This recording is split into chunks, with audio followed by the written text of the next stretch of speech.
buenas, queridos amigos de Ventana Evangélica, desde Onda Jerez Televisión, estamos con vosotros un domingo más. Y bueno, queridos amigos, hoy tenemos un tema importante en el cual queremos hablar de una realidad social. Y bueno, vamos a hablar desde los comienzos de la pandemia, podemos decir, el aumento de la depresión y de la ansiedad. Para hablar sobre este tema, para hablar sobre la pandemia, la depresión y la ansiedad, tenemos con nosotros al pastor Josué Sánchez, pastor de la congregación de Odres Nuevo y a la vez también psicólogo. Vamos a darle la bienvenida. Mi querido hermano, bienvenido. Bienvenido. Gracias, Antonio, por tu invitación al programa. Gracias a ti también, evidentemente, ¿no? Por tu tiempo, ¿no? Para hablar como pastor y como psicólogo, ¿no? De este tema tan importante. Hablamos de realidades y hablamos de lo que estaba comentando, ¿no? Desde el inicio de la pandemia, ¿no? El aumento de la depresión y el aumento de la ansiedad, según evidentemente podemos ver claramente a través de los medios informativos y ¿qué nos puede decir al respecto, Josué? Bueno, la pandemia dice que ha sido la tormenta perfecta, es decir, se ha juntado todo, se ha juntado ya una situación de crisis económica que veníamos arrastrando y se ha juntado por una situación de pérdida en todos los sentidos. Hemos perdido libertades, hemos perdido relaciones sociales, hemos perdido economía, hemos perdido trabajo, hemos perdido a lo mejor proyectos, futuros, objetivos que teníamos, relaciones entre nosotros.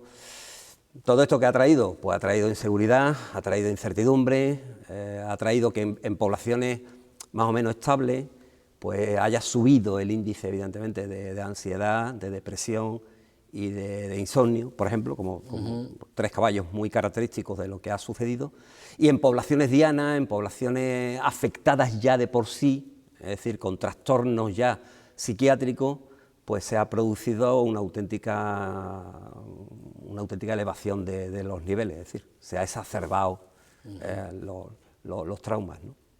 Lo que podemos ver con todo esto es que el ser humano, ante esta pandemia, ante todo esto que se nos ha venido a lo alto, no es tan fuerte como se cree. No es tan fuerte, somos tremendamente frágiles, tenemos un sistema, tenemos una estructura tanto física, y eso, bueno, yo creo que la pandemia ha sido clave, ¿no? En este sentido, ¿no? Es decir, un virus, y el virus pues ha puesto boca arriba todo nuestro sistema sanitario, todo nuestro sistema defensivo e inmunitario, toda esa inmunidad que a veces creíamos ya, ¿no? Provocada por el aumento de la ciencia y del conocimiento y del avance pues nos ha hecho ver de que realmente nos tumba, y nos tumba no solamente ya a nivel local, sino a nivel ya mundial, vamos, que no es una cuestión de una localidad concreta, de un país concreto, sino a nivel de todo el mundo.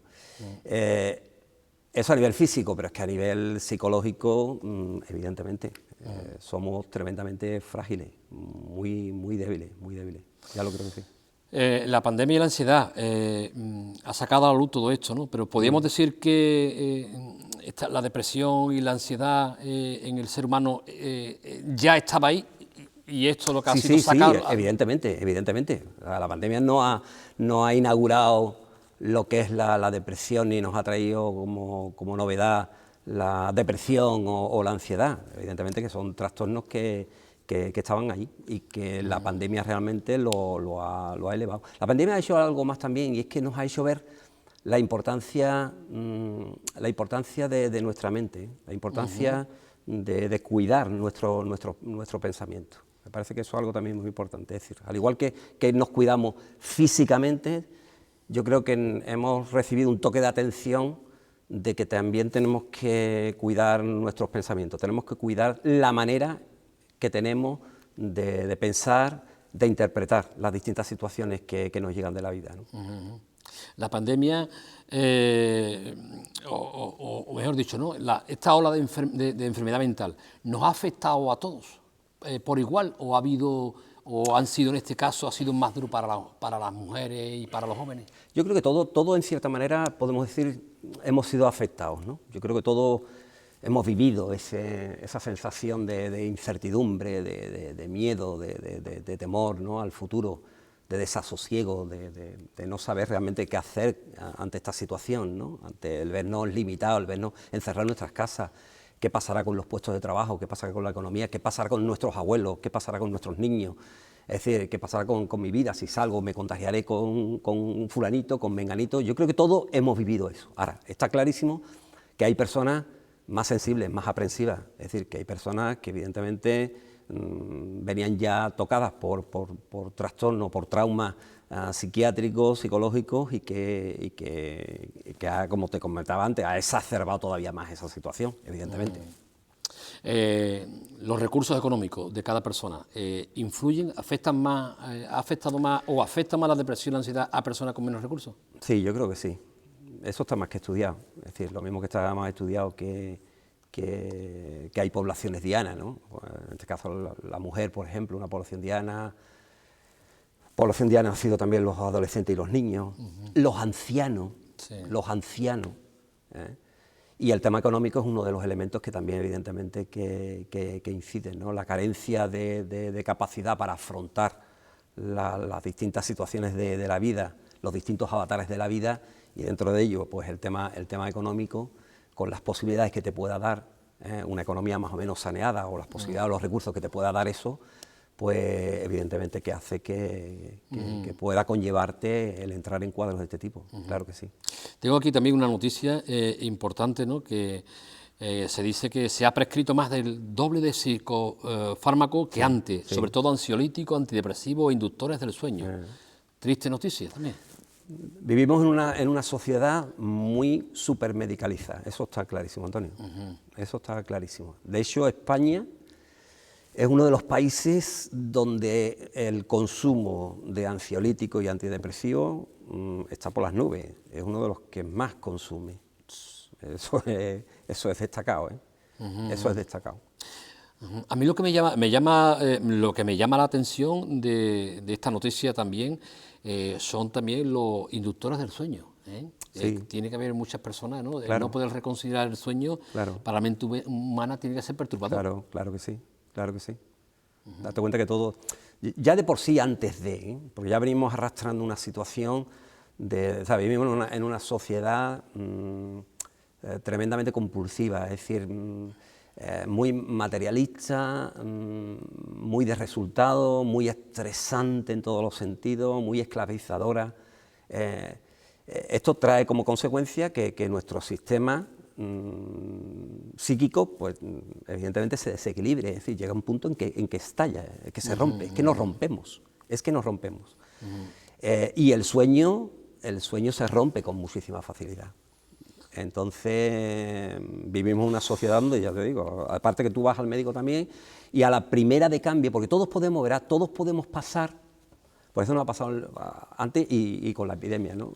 Todos podemos pasar por situaciones por tránsitos de tristeza, de ansiedad, de preocupación en un momento dado, por ciertas circunstancias, por ciertos estresores que puedan llegar a nuestras vidas, por procesos a lo mejor de duelo, de pérdida. Claro. Las pérdidas han estado a la orden del día, ¿no? Entonces, el problema es cuando no somos capaces de abordar esas situaciones, cuando nos precipitamos y cuando hay un sistema también sanitario que automáticamente se precipita y como única solución pues está la prescripción de fármacos, claro. Además con mucha facilidad, sí. Incluso para ciertas situaciones que son situaciones muy cotidianas de la vida. Por ejemplo, te voy a dejar el caso de una pérdida de un familiar, ¿no? Es normal que durante unos meses iniciales tú entres en un proceso de duelo, yo sé, evidentemente de sufrimiento, ¿no?, ante la pérdida de esa persona. Lo que no podemos ir al mes o mes y pico al médico para que ya nos recete ansiolíticos o antidepresivos por una situación que es vital, que es normal, que necesita un tiempo, que necesita un trabajo, que necesita realmente un abordaje, ¿no?, un afrontamiento, pero que es algo muy normal. Claro. Vivimos en una sociedad, yo digo, muy medicalizada, ¿eh? Y eso trae consecuencias. Evidentemente, ¿no? También hay una encuesta que dice que el 35% de los españoles admite haber llorado en el último año y medio. Eso es una parte, verá, es una parte positiva. ¿Por qué? porque nos ha hecho tomar conciencia de lo que es tener ansiedad, tener depresión, tener a lo mejor incluso insomnio o otro tipo de trastorno. Yo creo que eso es importante. No sé si esto nos va a durar en el tiempo, pero por ahora parece que hemos tomado conciencia. Parece que ahora el hecho de ir al psicólogo en este caso, o de necesitar ayuda, ¿no?, al psiquiatra, pues no es tan, no sé, no es tan etiquetante, ¿no? No es, Sí. no es tan revulsivo, ¿no? No parece que la gente... Entonces, me parece que eso es algo que ha sido una de las partes positivas que podemos sacar, una de las conclusiones positivas que podemos sacar de todo esto, que todos en cierta manera hemos vivido ciertos síntomas de este tipo, Claro. y eso nos hace ser un poquito más conscientes, más empáticos a la hora de que alguien nos diga, mira, estoy en esta situación, ¿no? Parece que nos ponemos un poco, vamos a ser capaces de ponernos un poquito más en la piel de la otra persona, ¿no? O sea, que podemos decir que ya no nos da, que igual antes era algo tabú el decir, mira, estoy pasando por depresión, estoy pasando, sí, pero que hoy claro, en día ya incluso en la propia televisión han salido pues no sé, cantantes, Sí. actores, deportistas. Eso hace que se vaya normalizando algo que realmente está, ¿no? Y que no podemos hacer, no podemos hacer los ciegos, ¿no?, ni los sordos ni los ciegos de una situación que está ahí y que todos, ojo, todos podemos atravesarla. Claro. O sea, que ninguno está exento, por muy fuerte que nos parezcamos que estamos, de ante una situación concreta o un conjunto de estresores o de situaciones que se agolpen en nuestras vidas y nos cojan realmente débiles, no seamos capaces de afrontarlo, de entrar en ese proceso, depresivo. Bueno, ante esta realidad que nos marca, evidentemente, ¿no?, la prensa, los medios de comunicación, ¿podemos decir que nuestra sociedad no goza de una buena salud mental? Yo creo que no, Antonio. Yo creo que no. Yo creo que, es más, los augurios no son positivos. Yo creo que el ritmo endiablado en que estamos llevando a esta sociedad, el ritmo que nos estamos permitiendo realmente llevar en todos los niveles, esto va a traer, y evidentemente está trayendo consecuencias, eso está claro. Y eso lo vemos en nuestros niños, ¿no? Es decir, el nivel de exigencia que nos estamos autoimponiendo los adultos, pero que incluso ya estamos imponiendo en nuestros adolescentes y en nuestros niños, de eficacia, de preparación, de éxito, de economía, esto hace que realmente, ya digo, tarde o temprano no vamos a ser capaces de, y nos estamos rompiendo. Hay muchísimas vasijas en nuestra sociedad que se están rompiendo, y tenemos que ser conscientes de ello. Mucha presión. Muchísima presión. Bueno, si bien, José, si bien la angustia y la depresión es una realidad, otra realidad más triste todavía es, según las estadísticas, el aumento del suicidio, ¿no? Sí. El aumento del suicidio que estamos viendo, ¿no? Ya el suicidio es la primera causa de muerte en España, ¿eh? Duplican a los accidentes de tráfico y bueno, ¿qué me puedes también comentar Porque las cifras son alarmantes, Sí, y exacto. Lo que más nos tiene que preocupar es que los niveles de concienciación, primero los niveles de información y de concienciación a nivel social y a nivel público y sobre todo a nivel político, deja mucho que desear, ¿eh? Es decir, el tema del suicidio ha sido un tema tabú. Sí. Recuerdo que bueno, ni en periódicos, ni en televisión, ni en radio, es decir, ¿por qué? Porque temíamos el efecto, ¿no?, el efecto contrario. Se creía que realmente eso iba a crear un efecto llamada. Eso ha sido contraproducente en todos los sentidos. Es decir, parece que se ha invisibilizado el problema, pero el problema está ahí. El problema es muy visible, muy tangible y delicado y peligroso, y sobre todo que está, por los últimos datos, es decir, en los niños y en los adolescentes es tremendamente preocupante. Sí, según la estadística también podemos ver que es la edad es entre los 15 y 29 años. Sí, correcto. correcto. Pues triste, triste, la verdad es que sí, ¿no? Bueno, ya conocemos, ¿no? El caso yo creo que lo que tú comentabas antes, ¿no? El caso que yo creo que esto también le ha dado más publicidad y lo ha sacado más a la luz, el tema del suicidio es esta famosa actriz, ¿no? Verónica Forqué, ¿no? Sí. Que se suicida en su propia casa, ¿no? Sí. ¿Ha sido este caso en el cual se empieza de nuevo a sacar a la luz? No, yo no creo que sea, pero bueno, sí se hace visible, evidentemente, el caso de una mujer, evidentemente, y sobre todo que ha estado durante los meses anteriores, había estado su imagen muy pública, ¿no? Por el programa este de MasterChef, evidentemente, y demás, o sea que lo tenemos todo muy fresco, ¿no? Su imagen y demás. Habíamos visto incluso, habíamos detectado cierta sintomatología en ella, ¿no? Ciertas conductas un tanto extrañas, raras, pero bueno, no podíamos llegar a pensar, ¿no? que el fin iba a ser este. Puede que sí, que ayude a visibilizarlo.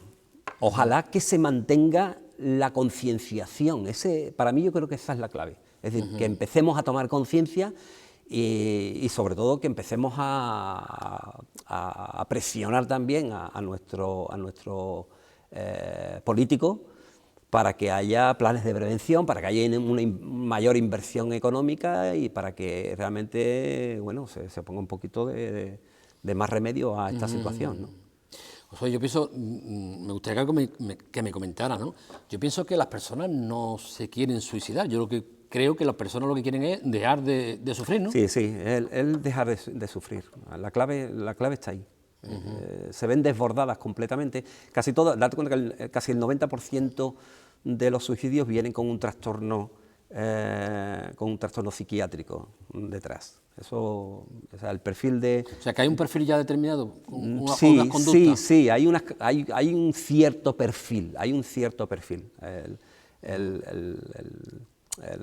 la situación económica, los recursos económicos inciden mucho en esa situación, hay ciertas edades también, parece ser que se da más en hombres, se suicidan más hombres, aunque hay más mujeres que lo intentan. Vale. Son los hombres los que realmente lo consiguen, pero las mujeres parece que hay un número más elevado que lo intentan.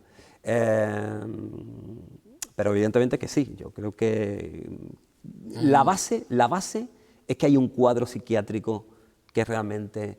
El agravamiento de ese cuadro psiquiátrico es el que lleva a dar un paso más en el suicidio. Bueno, ante toda esta realidad, ¿qué prevención puede haber y cómo podemos actuar ante una persona con esa tendencia?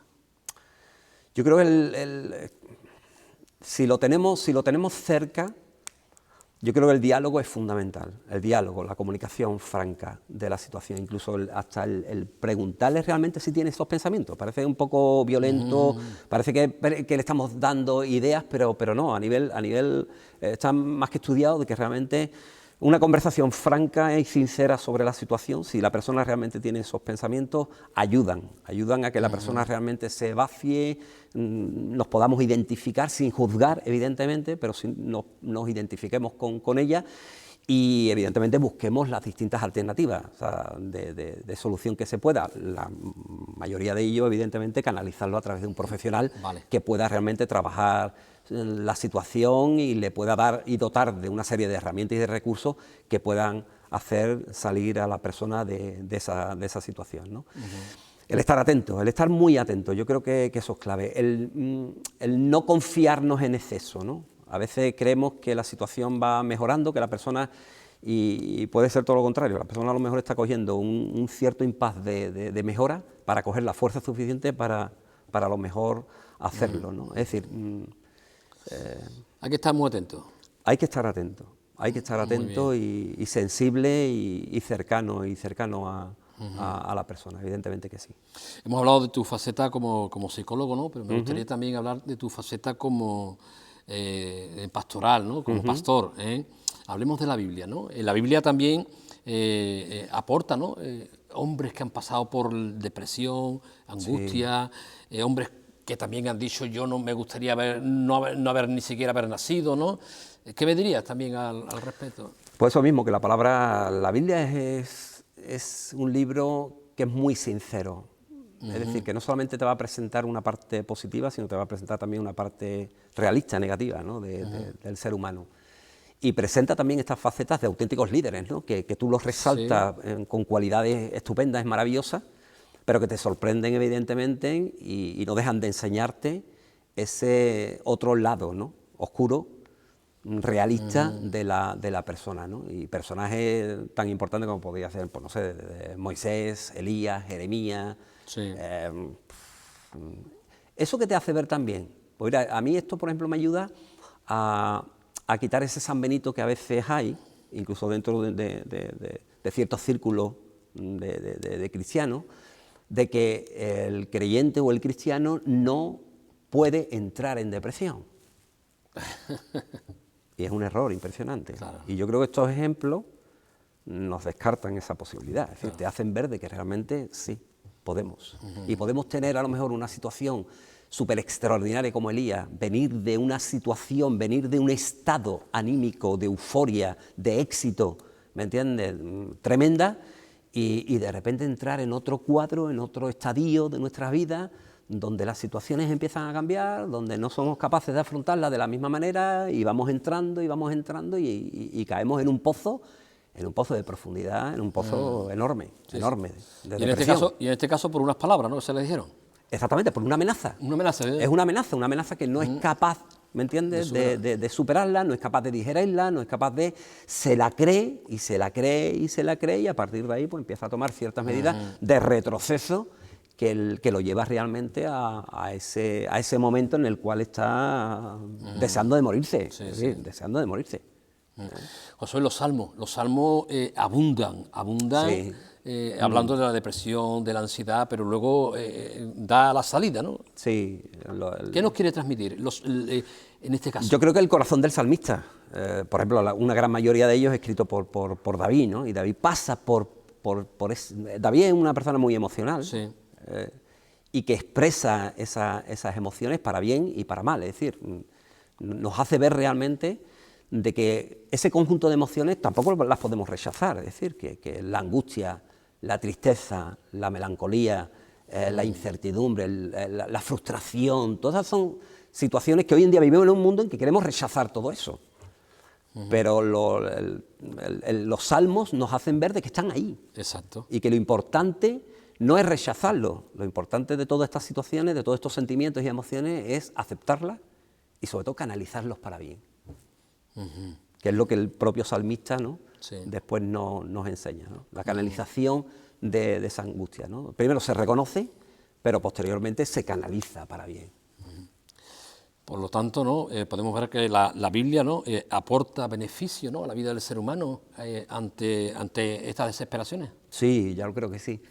Sobre todo porque, verá, la Biblia no es que sea un libro mágico. Bueno, la Biblia para mí es un libro, bueno, aparte de terapéutico, aparte de que tiene una cantidad de herramientas, de recursos maravillosos, que podemos adaptarla, evidentemente, a nuestro mundo, a nuestra realidad, a nuestras circunstancias. Pero yo creo que la Biblia, el fin principal es encaminarnos hacia Dios. Es decir, el objetivo fundamental es hacernos ver de que nuestra auténtica salvación, nuestro auténtico bien está el acercarnos al Creador, el acercarnos a Dios, ¿no? Y ahí me parece que es donde está la clave. Porque el acercarte a Él va a hacer de que no te va a privar, evidentemente, de que llegue un problema, de que las circunstancias no lleguen, de que no experimentes esos sentimientos, esas emociones adversas o negativas o desagradables, pero sí te hace ver de que la compañía del Señor va a estar. Qué bueno. De que Dios es el amparo y el refugio. Y eso, evidentemente, eso aporta, ¿no?, seguridad, aporta tranquilidad, algo que hoy en día echamos de menos, que es la paz. Qué bueno. La paz del corazón, ¿no? No solamente la paz física, sino la paz interior, la paz del corazón, ¿no? El vivir, sí, con circunstancias difíciles, pero teniendo tu vida en el equilibrio, teniendo esa fe y esa confianza de que por encima de esas situaciones hay un callado, hay un vallado, hay una persona, hay un Dios todopoderoso que es el que controla todas esas situaciones, ¿no? Qué bueno.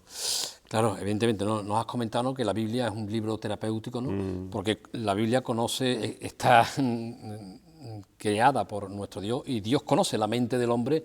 Además te describe, la palabra es que te va describiendo situaciones variopintas, tanto positivas como adversas, negativas, de problemas, de victorias y también de derrotas. Te va apareciendo una cantidad de personajes que de una manera o de otra nos podemos sentir identificados. Es decir, podemos sacarles realmente enseñanza, podemos sacar recursos terapéuticos para nuestro bien. Dice que la Biblia se autodefine como lámpara. Exacto. Como lámpara. Entonces, me parece que es una ilustración gráfica y real, ¿no? Me sirve para ver mi camino, para ver realmente la huella por dónde anda la situación, ¿no? Y cuáles son el caminar, los pasos que tengo que ir dando, las decisiones que tengo que ir tomando, cómo lo debo de hacer, cómo tengo que solucionar problemas, ¿no? Cómo tengo que afrontar ciertas situaciones adversas en la vida. Todo eso la palabra se describe, lo describe perfectamente. Josué, la comunidad eclesial, ¿qué aporta para poder prevenir la depresión, la ansiedad, el suicidio? La Iglesia, por descripción de la propia palabra, dice que es sal, sal y luz. Entonces, me parece que es una comunidad terapéutica ideal para prevenir y para curar. Es decir, para enseñar, para recibir a aquellos que realmente vienen dañados, que vienen tocados, y aportarle el equilibrio, aportarle el ungüento, aportarle realmente la fraternidad, el amor de Dios, el cuidado de Dios. Me parece que la Iglesia es esencial para eso. Y para aquellos que están y que necesitan la enseñanza, me parece que la Iglesia es un medio ideal también para eso, para enseñar a los niños, a los adolescentes, a los jóvenes, dotarles de recursos y de herramientas para que realmente se puedan enfrentar a este mundo pues con una mayor protección, ¿no? Con una mayor seguridad, ¿no? Te me comentabas, José, ¿no?, y lo veo de mujer, ¿no?, que los grandes afectados son los niños, son los adolescentes, ¿no?, los jóvenes, ¿no? La importancia, ¿no?, también para tener una buena salud o un buen equilibrio emocional, podemos decir, la importancia de tener familias estables. De la familia. La familia es fundamental, Antonio. Una familia... Pero una familia, ojo, no cualquier familia, una familia que dé ejemplo, una familia que aporte valores, una familia que enseñe, que enseñe los valores y los valores judeocristianos, ¿no? Me parece que son valores esenciales en nuestra sociedad, que han funcionado en generaciones anteriores y que hoy en día se están abandonando, y que hoy en día es una pena porque se están abandonando. Y creo que tenemos que retomarlo. Creo que la Iglesia, como baluarte de la verdad y del Señor, tiene que, evidentemente, que ponerlo sobre la mesa, tiene que enseñarlo a esta sociedad, y tenemos que mostrarle que realmente las familias cristianas, vuelvo a repetir lo mismo, no estamos exentos de problemas, Sí. pero estamos ahí, levantando banderas, en el nombre del Señor, pero levantando banderas. Qué bueno. José, se nos fue el tiempo. Sí. Se nos fue el tiempo. Y bueno... La verdad que va a ser muy rápido, Antonio. Se nos va muy rápido. Sí, ha sido rápido, se nos ha ido muy rápido, pero bueno, darte las gracias, mi hermano, por A ti, Antonio. La labor que estás realizando como psicólogo y la pastoral que estamos aquí en la iglesia de Odres Nuevos, ¿no? Vidas nuevas, vidas cambiadas, por, como tú bien decías, ¿no?, por la palabra, por el consejo que Dios nos da, ¿no?, por la familia eclesial, ¿no? Muchas vidas y hombres cambiados y transformados para la gloria de Dios, ¿no, mi hermano? Ya lo creo que sí, ya lo creo que sí. Qué bueno. Ya lo creo que sí. Pues, Josué, unas últimas palabras que le quieras comentar a los telespectadores, lo que tengas en tu corazón. Pues mira, tengo, relación, hablando así de la palabra, tengo aquí un texto que sí me gustaría dejarlo. Ahí dice, es un texto de Isaías, ¿no? Isaías, un autor del Antiguo Testamento que habla al pueblo y dice: cuán hermosos son sobre los montes los pies del que trae alegres nuevas, del que anuncia la paz, del que trae nuevas del bien, del que publica salvación, del que dice a Sión, tu Dios reina. Me gustaría dejar un mensaje, Antonio, Sí, sí. un mensaje positivo, un mensaje de esperanza, un mensaje que anuncia buena nueva, que anuncia paz, que anuncia el bien, que publica la salvación, y eso centrado en la figura central de ese evangelio, de esas buenas nuevas, que es Jesús de Nazaret, ¿no? El mensaje de ese mensaje nos recuerda lo que él hizo en esa cruz del Calvario, que darnos vida y vida en abundancia, pero también nos recuerda de que en los momentos difíciles, en los momentos tristes, delicados, como hemos pasado, o incluso los que estamos ahora mismo viviendo, ¿no? Con toda la situación de la guerra y demás, Él es nuestro consuelo y Él es nuestra fortaleza. Amén. Ya lo creo que sí. Pues muchas gracias, mi hermano, A ti, mi por hermano, tu tiempo. Gracias. Gloria a Dios. Bueno, querido amigo, como habéis visto, hemos hablado con Josué Sánchez, el psicólogo y pastor de aquí de la iglesia Odres Nuevo en Jerez de la Frontera. Hemos hablado sobre la depresión, sobre la ansiedad, pero nos ha dado esas pautas a seguir también y ese consejo de seguir leyendo la Biblia, que puede traer beneficio para tu vida y también la comunidad de la iglesia, ¿no? Y sobre todo lo que el Señor también nos dijo: venid a mí los que estéis trabajados y cargados, ¿y qué? Y yo os haré descansar. Recuerda que Dios te ama grandemente y bueno, nos vemos la semana que viene. Un abrazo para todos.